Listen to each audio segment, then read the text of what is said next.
The June 27th lava flow has not advanced since Monday, but it remains active and continues to widen. During an overflight on Thursday, videographer Mick Kalber saw very little activity downslope. Closer to the source, Pu'uo'o, breakouts continue, but things appeared diminished compared to earlier in the week. On Monday, February 23rd, there was so much activity upslope that Mick Kalber flew twice in one day. In the morning, he and photographer Bruce Amori captured these breakouts about 1.5 miles below the old geothermal pad. He returned before sunset to film this huge breakout from the upper part of the tube on the north flank of Pu'uo'o. Scientists say the breakout began over the weekend, but pulsed a few hours before this footage was captured.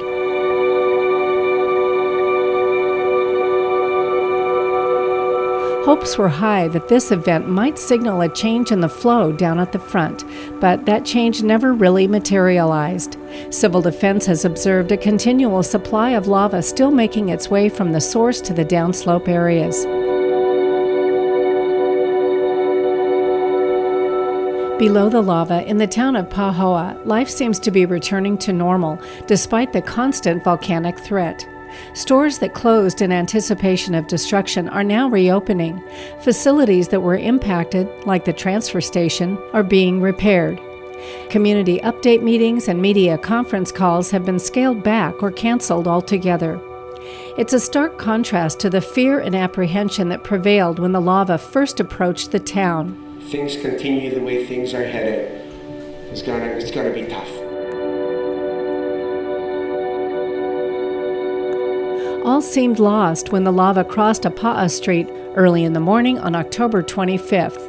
But then the flow slowed down, eventually stopping short of Pahoa Village Road. Our overflight this morning showed that for the most part, the flow pad that is down through the residents' property here in Pahoa Village was very quiet, no activity that we could see. This is what that flow looked like in early November. There's nothing active here, right? There's no burning. You can see the burning is back up in here.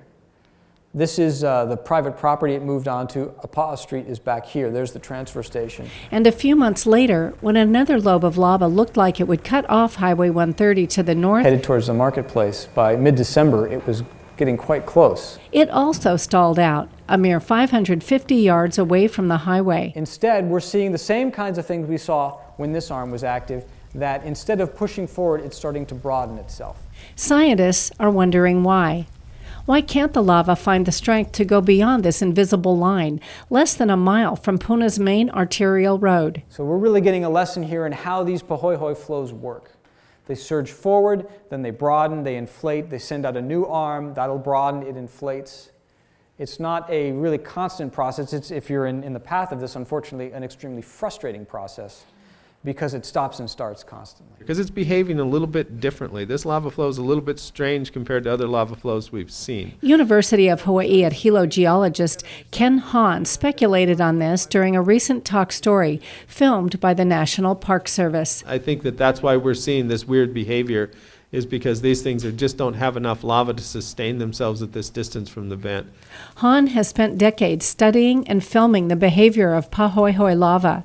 He told the crowd that came out to hear his Volcano Month presentation on January 27th that this lava flow is different from the flows that destroyed Kalapana in the 1990s. Here's the first one I made in a little newspaper article. Kalapana buried in 2 months. 150 houses, Kalapana was gone. The lava got busy. It went ripping through Kalapana and took out the town. Here's the headline I have for Pahoa. The lava is just hanging out outside of town. And, you know, it's funny, we can kind of laugh about it, but if you live there, it really creates a state of high anxiety. You've got this thing just sitting right outside of your town. So why is that going on? Why did Kalapana, the lava got focused? And we'll go back and look at this picture of Kalapana. One of the reasons is you can see on the left-hand side there's this green area, and that's a fault block that's been popped up. So the lava got trapped along that fault and became focused. So right along this fault zone in here, lava got in there, one lava flow would come in, another lava flow would come in against that. They inflated and they got really wide, and the town was right in this area, right in here, and out into this area too. And it basically just took out the whole thing in real rapid order. Pahoa, the lava flows, like we saw, have been coming down and then stopping. So two possible ideas on this are, one, that it's related to the amount of lava that's going to the lava front, which the Volcano Observatory guys have been measuring, but it's hard to get a real accurate measurement on that. And the other one is possibly that it's getting too sticky. And so that idea has been thrown out there too, that the viscosity or the properties of the lava have changed, and that maybe it's reaching the furthest distant point it can get. So if that was the case, then you could just kind of sit there and not worry about it. Han has observed the June 27th lava flow up close. He and his wife Cheryl filmed and distributed many of the clips that were seen around the world as the current flow entered Pahoa in late 2014. He has some theories as to why the June 27th lava flow only seems to be able to go so far. Okay, so what are the different things? We need to have supply rate, the amount of lava, the viscosity, and a thing called yield strength, how the fluid behaves, and then how steep the slope is going to control how it advances, and then the mode of propagation. Now, there's Pahoehoe flows, but to us, there's actually several different kinds of Pahoehoe flows. So we have channelized flows. You find those on steeper slopes, and there's a lot of lava going to the front, and they make a big open channel that'll crust over to form a lava tube. There's sheet flows. There are these lava flows that spread out on flat ground, and they crust over, but they have a lot of lava going underneath them. And then we have low lava supply and flat or steep slope. We get a kind that's called hummocky Pahoehoe. And the hummocky Pahoehoe moves very slowly and has a hard time advancing. And actually we see the difference mainly between when the lava flows in Pahoa are moving fast, they're moving as sheets, and when they slow down at the front, they start making hummocky Pahoehoe. And so it can't advance very fast once it does that. And so hummocky Pahoehoe is made of hills that are, go anywhere from about 4 or 5 feet high to about 20 feet high. And you can kind of think of it just like your blood vessels in your arm come down to your fingers, and they branch out, so they branch a lot. So that's what's going on in there. There's many little branches. On these other ones, you have a big master tube that basically comes almost to the front of the lava flow and spreads out as a fluid sheet up at the front. So there's complete liquid interconnectivity. With the hummocky ones, they split out into little separate tubes that can cool easier, and they get clogged. And that's why they swell up and make the little hills as those little tubes get kind of blocked and clogged, and then they break out. So it just sort of disperses the activity from a concentrated front to a more dispersed front.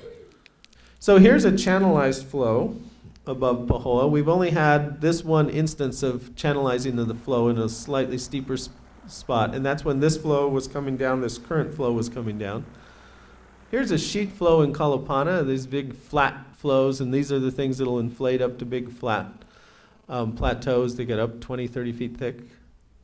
Here's a hummocky flow, and you see the bumpy kind of surface all over it. And what that means is the lava's not interconnected. It's in little capillary tubes, and so it has a hard time advancing. So this is in Pahoa. This is a photo by Matt Patrick of the Volcano Observatory. And here's some other things that Matt Patrick and Tim Moore from HVO took. So they have visible light pictures on the left and infrared pictures on the right. So you can see the top two pictures are of the channelized flow, and so you can see the channel really nice on the infrared picture. And the bottom one is flows above the transfer station, or right around the transfer station in the cemetery, and you can see the active parts as the brighter colors in there. And these are the sheet and hummocky flows that were down there. And the cool one that's down at the bottom where it says stalled flow front turned into completely hummocky Pahoehoe. So kind of from the cemetery down, that whole flow degraded into hummocky Pahoehoe. And that's what we've got going on at the flow fronts now as well. And so one thing we can do is we can take a look at this and compare it to some other flows. And so how far can the flows go? Well, in the 1400s, there's this flow. This is the flow on the animation of Kilauea getting covered. It was in yellow. It made you gasp because at 600 years, it just went and covered this whole area out in here.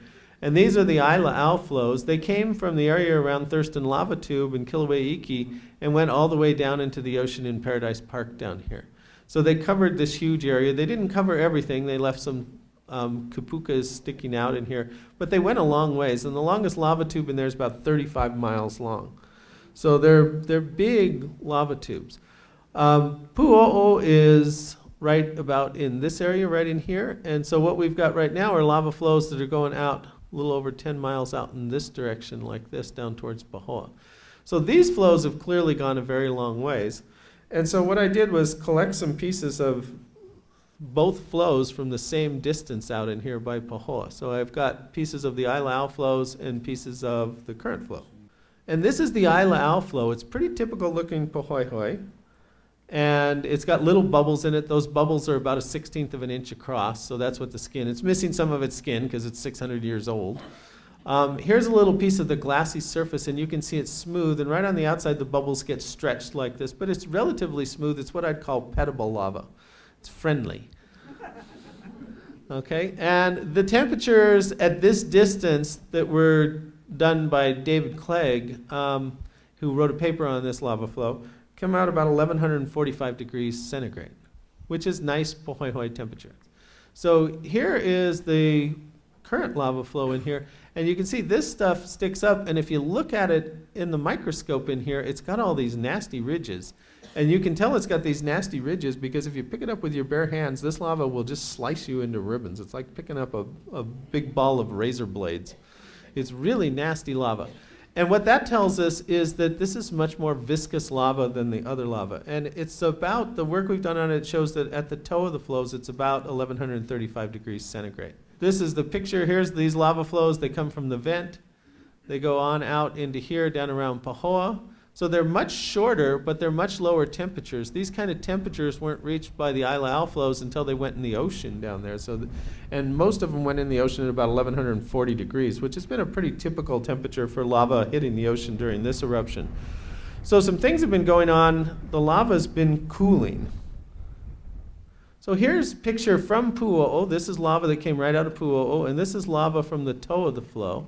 And these were done by Carl Thornburg, who used to work here at the Hawaiian Volcano Observatory. He still works with the Hawaiian Volcano Observatory, but from the Cascade Volcano Observatory. So he's a petrologist. He's been collecting samples for about 15 years on the lava out here. And so one thing you can notice is the lava at Pu'o'o is a lot bubblier. A lot of those bubbles escape as it's traveling down, so there's fewer bubbles in here. And this stuff is darker because it's crystallizing. Here's a backscatter image from a scanning electron microscope. And what it shows are the bubbles in black. And these are crystals. And particularly these dark crystals are a mineral called plagioclase. And it's the plagioclase clacking on each other that tends to make lava pretty viscous. So we're looking at something from the slide here, and we're seeing these little bubbles. There's lots of bubbles in it. The glass is in there. So this is a more crystalline form of lava than normal, but it's not too bad. And the temperatures of this right from the vent are about 1145 degrees. And then we'll take a look at what's going on at the flow front. This is the lava from the flow front, and look at all the little plagioclase crystals that are sitting inside of it. So this is kind of like if you stir like a jar of oil or something like that, and then you put a bunch of rice in it, and that's what the plagioclase acts like. It acts like a bunch of rice, so it makes the lava a lot stickier and harder to flow. So there is definitely something going on here. This lava is a lot stickier than any lava that we've seen during the course of this eruption is the primary lava. Sometimes you get little flows and stuff like that, but it definitely is more viscous. And there's a couple reasons for that. One is we think the lava supply rate is probably about half that what it was during Kalapana time. So there's not as much lava coming out, so it's not as thermally efficient either. So it's cooling quicker. The other thing is there appears to be a storage area underground that Carl's identified someplace between the summit and Pu'o'o where the lava is cooling before it ever erupts to the surface. So that lava is actually a little bit cooler than we think. So that's the viscosity angle of this, is that this stuff is definitely stickier than anything we've seen. But the other thing that the scientists at HVO have determined is that we're kind of seeing a change we have this for the last couple of years. We've had a low supply rates. And then when the lava flow is advancing, it's kind of locally higher supply rates. And then when they stall, it's lower supply rates. So these things seem to be supply starved. So we wish we could say, oh yeah, they've hit their viscosity limits and they're not going to go any further. But we know lava will flow from this. Like there's lots of flows that have more plagioclase crystals than that in them and keep flowing. It's getting down towards the end where if it's going to flow, if it gets much cooler than this, it'll have to change over to It won't be able to flow as Pohoihoi very well anymore. But it's still well within the realm that we know that Pohoihoi can flow. So it's a kind of an interesting thing. There's a discussion going on in the scientific community that we're wondering which one of these things is right. And there's people talking on both sides of it. I think there's a number of people that think there's a supply rate limited, and I'm kind of in that camp. But there's also people that reasonably are thinking that maybe it's viscosity or behaviorally limited, you know. So it'll be interesting to see how it plays out. But this low supply rate period in here, we're in a period where Mauna Loa is kind of shaking awake, and it's been seen. People have commented in the past, going back into the 1800s, even in the early 1900s. Thomas Jagger commented on this, that when Mauna Loa was more active, Kilauea seemed to go down in activity. It's not a one-for-one thing, but you know, we may be seeing a little bit of the squeeze being put on Kilauea from Mauna Loa. So Mauna Loa may be doing the folks in Pahoa a favor. It's very interesting watching the pattern of the lava flows. And we have these questions that come up on what the behavior is, and we're still not quite sure on what's causing this behavior, this start-stop behavior.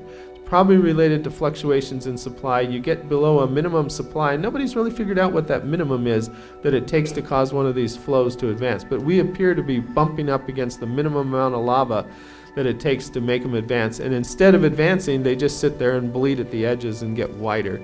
If the lava supply was to pick up, I think this thing would start moving forward again. Probably not right at the front, it would break out from behind and move and keep on going. But it's kind of supply rate determined right now, it appears. So that's where we are. We're kind of watching this to play out, and hopefully they continue to stop on the Mauka side of the road and never actually get to anything in Pahoa, which would be the best possible outcome.